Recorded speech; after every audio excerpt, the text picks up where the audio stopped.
All right. Hi. How are you guys? I'm doing okay. I'm sweating my little butt off because it's 85 degrees in New York City.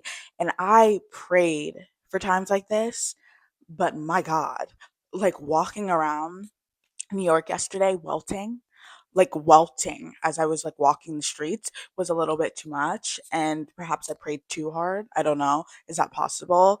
If it is, I think I did that. But how am I? I'm good. I am feeling brighter because the sun's out and life is feeling like it's worth living. So that's a little better.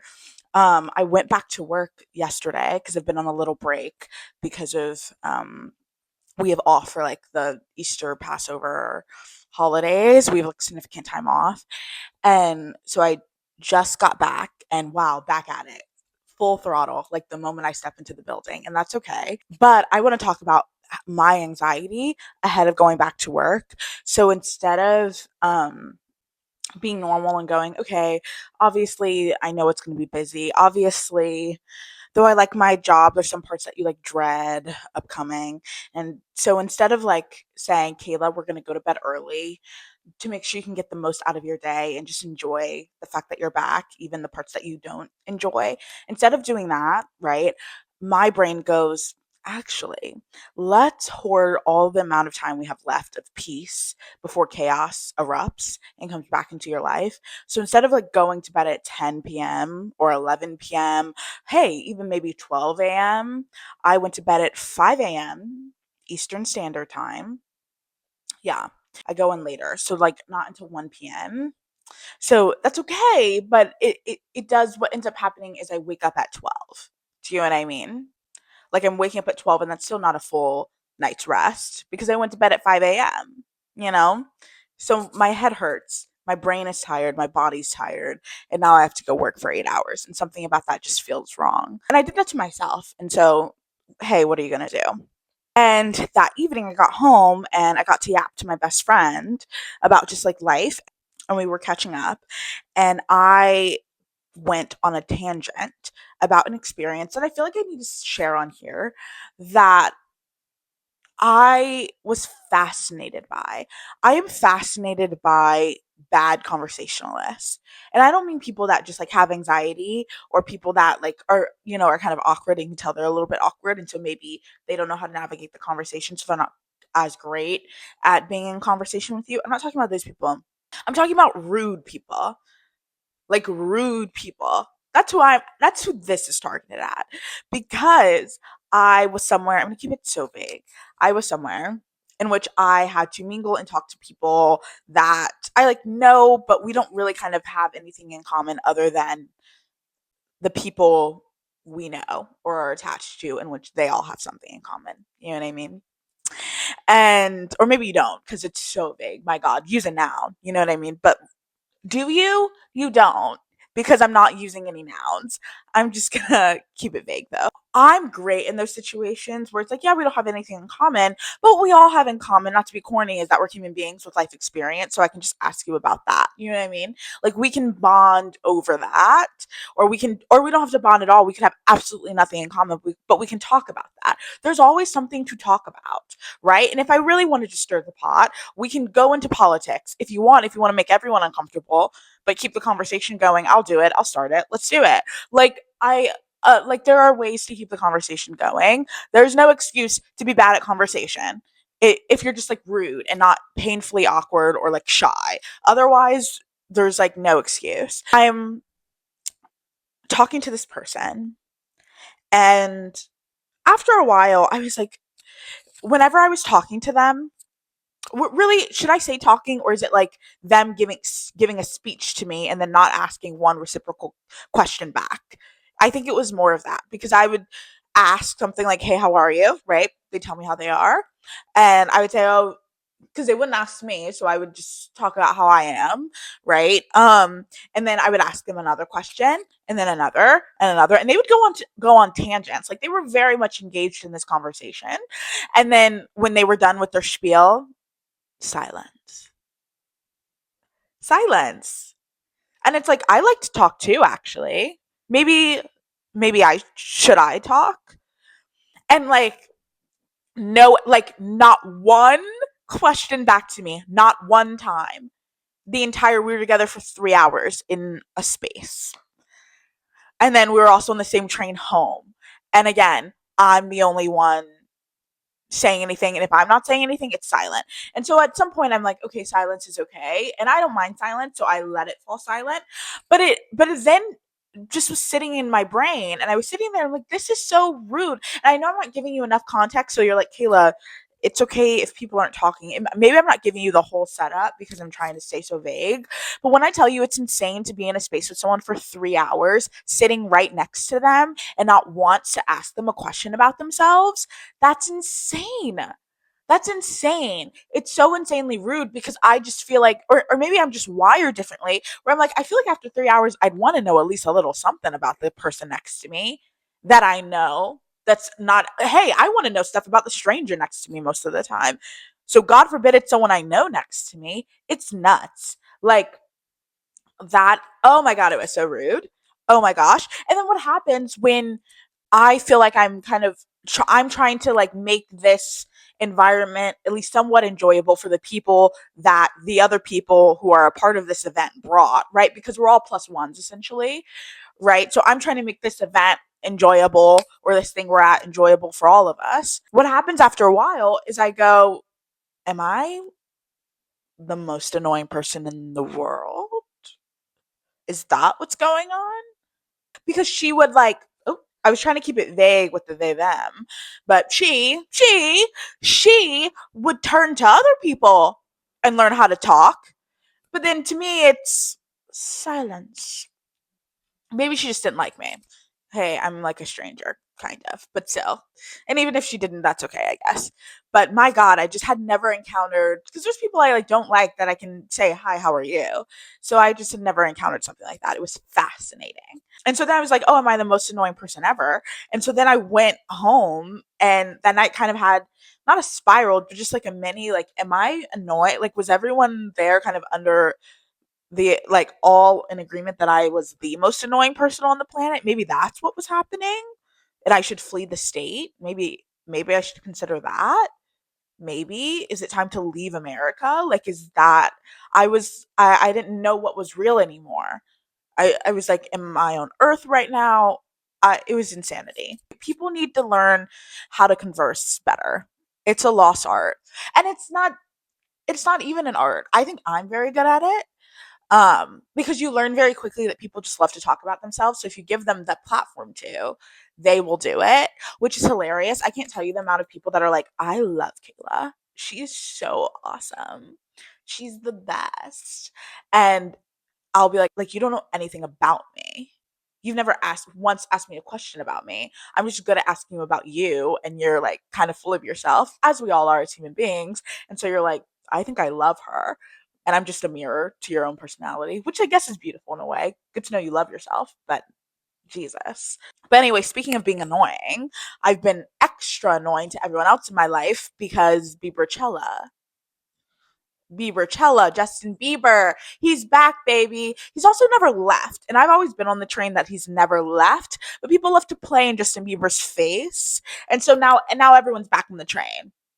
Now everyone's back on the train. I was piloting the train, or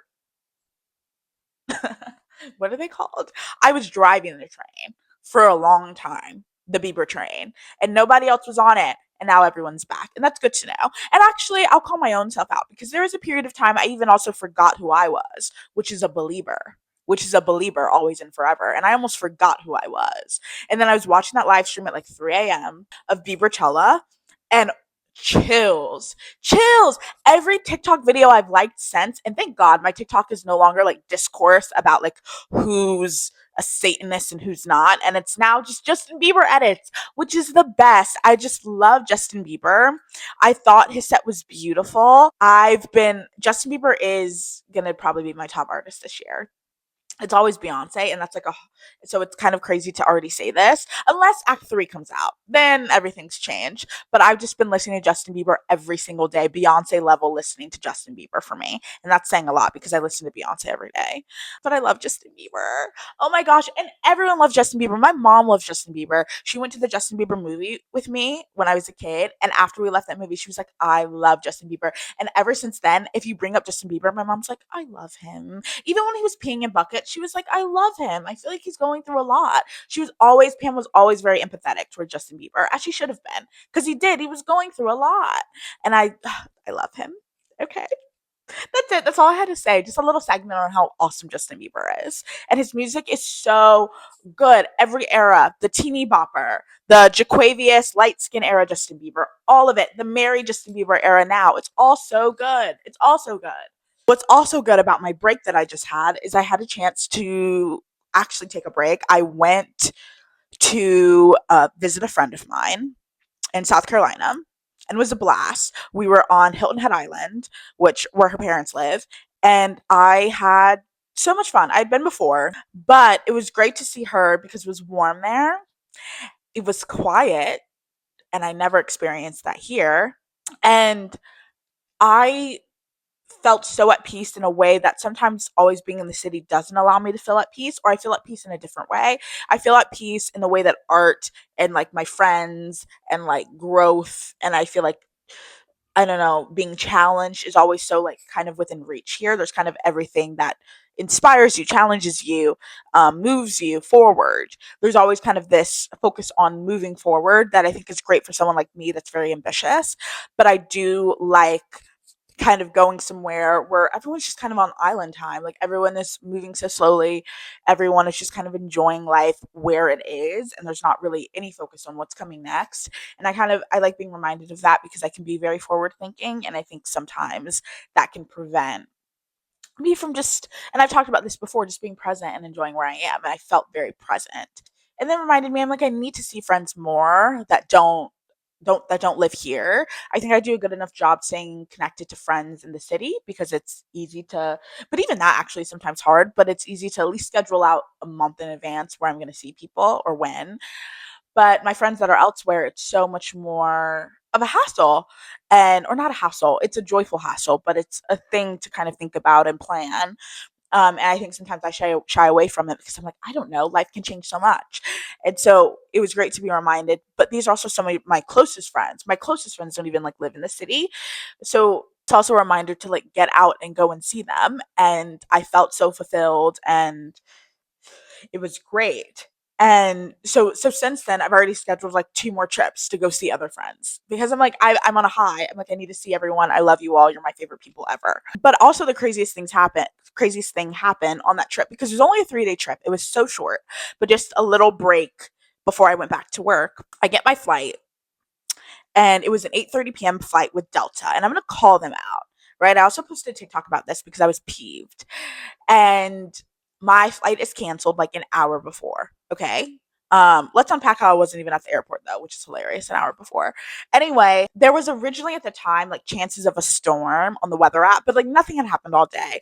All the other flights with other airlines were still going, maybe delayed an hour or two, but like still going. Delta cancels. Then they put me on a next flight, another flight for 6 p.m. the next day, and I was like, impossible. I'm going for 3 days for my trip. That then cuts my trip down to 2 days. And I need a break because I'm about to spaz. Like I'm like at my wits' end with everything in life here. I've gotta go. Like I was kind of I was done by that point when the trip had come up. And talked to the woman on the phone. Shout out Eileen. She was so helpful. Got me on a flight the next morning. But then I ended up having, instead of a full nonstop flight to Hilton Head or into Savannah, Georgia, I then had to have a layover, right? And so my layover was like 30 minutes. It was redonkulous. And I was sprinting across the Atlanta airport because it was also, of course, it was a layover in Atlanta, the biggest airport on planet Earth. And so it was insanity. But I made it. The day I leave, I get to the airport. My friend, I was like, we got into like a kind of a screaming match because I was flying out of Hilton Head this time, like the island airport, which I knew and figured would be small. And she was like, it is really small. But she got me there like 15 minutes before boarding. And I was screaming at her. And I was like, this is like I'm not going to make my flight and I have a layover. I have another layover. I'm pissed. And she was like, Kayla, relax. It's going to be fine. And you know what? Then she was right. She's usually not right, but then she was right because I literally walk into the airport. I'm looking at my gate. The airport's that small. I I get I give them my passport.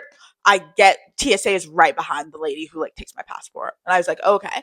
And then I get through TSA in maybe 1 minute, maybe 30 seconds even. I'm like, did you look at my bag or were we like profiling? Like, were we positively profiling me and just like, kind of letting me through? And I'm at my gate. My gate is right behind the TSA machine. I was like, oh, okay, sick. And like, there's no terminal. Like, we have to walk outside to the plane. Like, it's that small. But I finally get on the plane. And then we're kind of just sitting there for a while. And I was like, oh, okay, like when are we going to start moving? I wonder, I'm curious. Don't move, we're not moving. I'm like, okay, I wonder when this is going to happen. Yada, yada, yada, yada, yada, yada, yada, yada. We have to deplane because the seat's broken. So we have to deplane. Understandable, flight safety. We deplane. And I was like, this though is worrisome because I have a 50-minute layover. So I'm a little concerned, a little bit. But everyone on my plane, like a lot of them were actually flying back to New York and had that same layover. So I was like, okay, we're all in the same boat, so I'm not concerned. And we're all bonding, met some people. This is why I love the South. Like was yapping it up with a ton of people.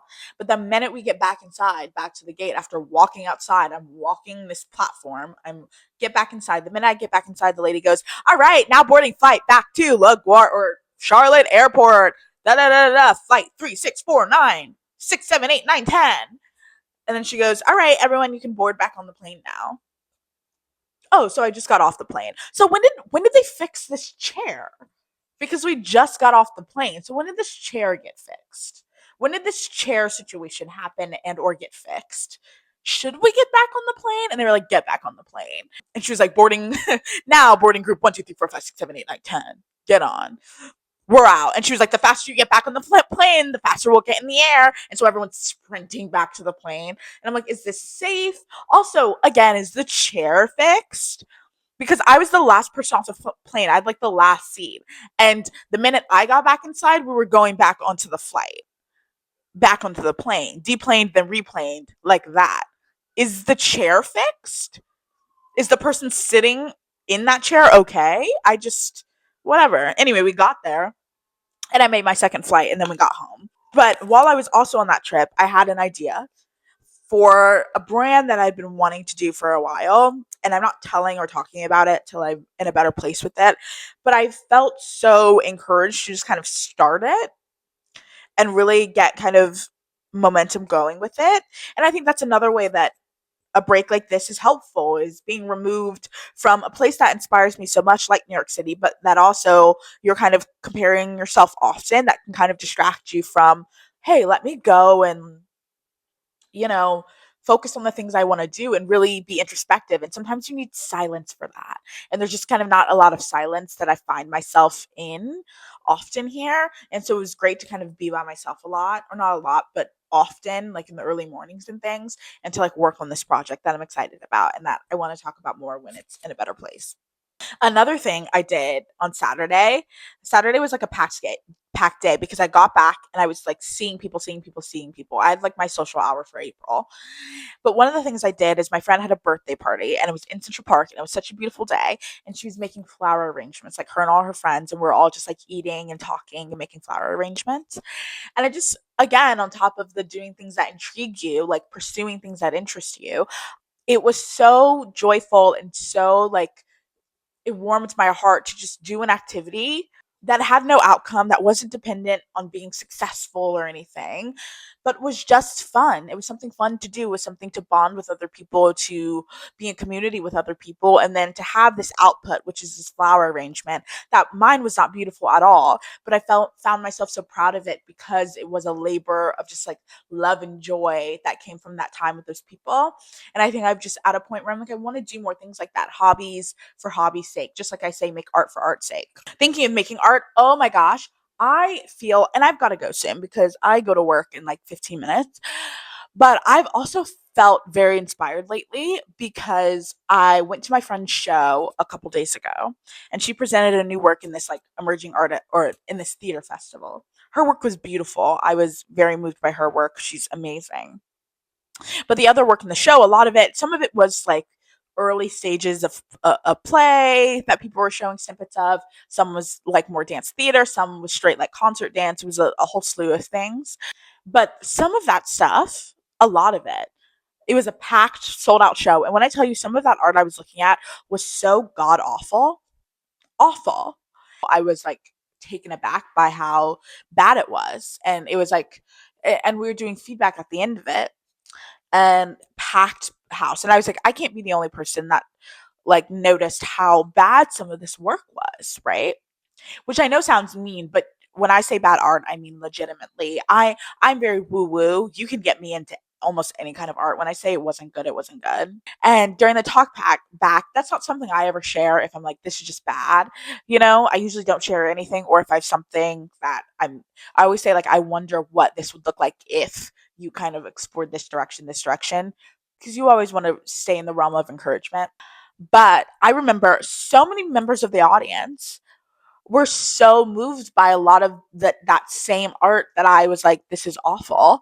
And it was such a nice reminder of why I always argue it's important to go see bad art, because one, it can kind of, this like is shitty, but it can kind of be an ego boost. Like, oh my God, if they're doing that, I can definitely do that because I can probably do it better. So it's an ego boost in that way, which like kind of sounds mean, but like, let's all be honest. I'm sure people have had that same reaction to my art. Everyone's done it to one another before. But the second is because I'm constantly reminded how subjective art is in those moments where I'm like, oh, this is so bad. I'm like, what are you going to do? It's bad.